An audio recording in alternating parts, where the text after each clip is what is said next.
Sega.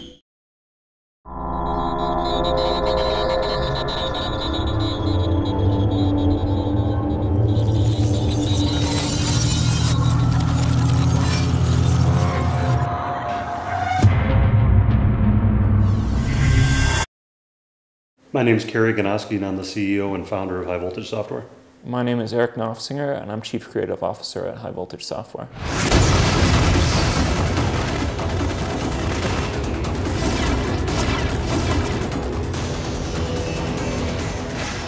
Really, the game started when Eric and I discussed 2 years back, actually getting off the treadmill of doing licensed games and creating high voltage owned intellectual property.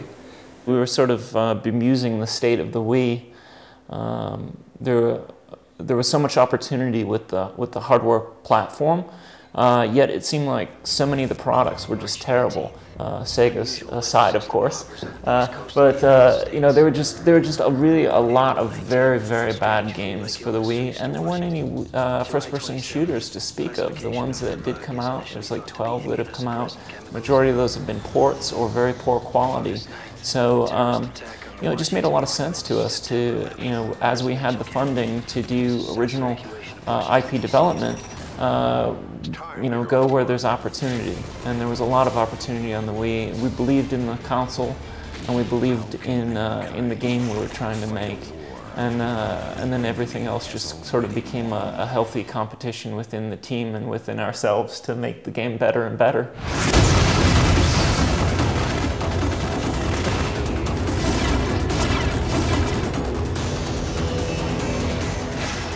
It's a combination of features. I mean, the technology team building and crafting the technology for the game, so it didn't look like a port. And I think if you look at the quality of the product, it's clearly ahead of any of the competition. And you know, from a team perspective, you know, we tried to craft a team of individuals that would take the concept that we gave them and really achieve a sense of ownership and move forward to make the best possible game.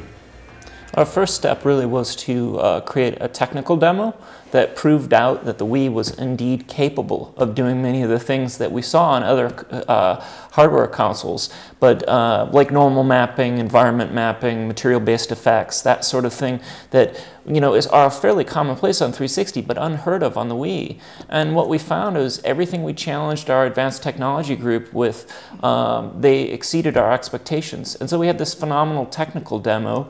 And then we knew roughly what kind of game we wanted to make. We started working on that.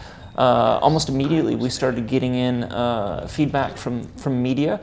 We reached out to community and to media sources, and we got a lot of great feedback. And we actively look at the message boards and blogs and say, and when folks say things, we take it to heart, and we've applied that throughout the entire development of the product. When folks say, you know, oh, that texture, that looks a little blurry, that could be better. Well, then we come up with a new technique that allows us to have crisper graphics. We incorporated detail mapping that allowed us to have very crisp, detailed textures even when you go right up onto a wall. There's been a tremendous amount of feedback from the fan base, and we try to not only read every piece of feedback, but you know, there's a lot of great ideas and thoughts from the community, and the team, Eric and I read them, the team reads them, and we try to incorporate items into the game. So it's just as much a labor of love for us as it has been for the fans. Our only regret in any of this is not reaching out to Europe sooner. We had a small outreach at Leipzig, and it was okay, but it was nowhere near on the level that we had in the United States. And that's something that we plan on learning from for future games.